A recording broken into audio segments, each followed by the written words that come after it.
এই যে এরকম যাতে সুন্দর ফিনিশিং থাকে।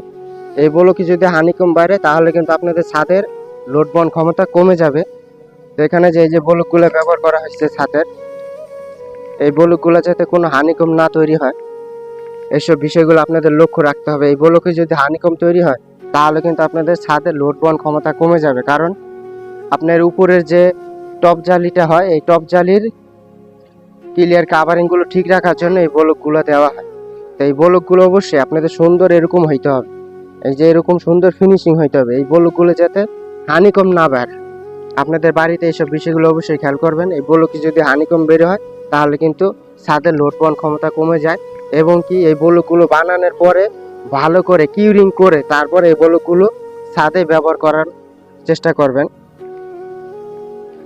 তো অনেক জায়গায় দেখা যায় এই ব্লকগুলো তৈরি করা হয় ঠিকই, কিন্তু সঠিক নিয়মে কিউরিং করা হয় না, এবং কি এই ব্লকগুলো দিয়ে হানিকম বের হয়।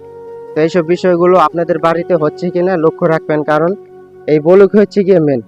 এই ব্লকগুলো রডের ক্লিয়ার কাভারিং দেওয়ার জন্য দেওয়া হয়।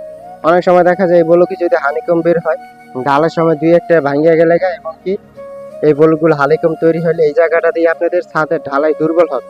তো এইসব বিষয় খেয়াল রাখবেন। ছাদের ব্লক বানানোর সময় সঠিক নিয়মে কিউরিং করতে হবে, এবং কি এই বড় ব্লকগুলো যাতে হানিকম না তৈরি হয় এইসব বিষয়গুলো লক্ষ্য রাখবেন।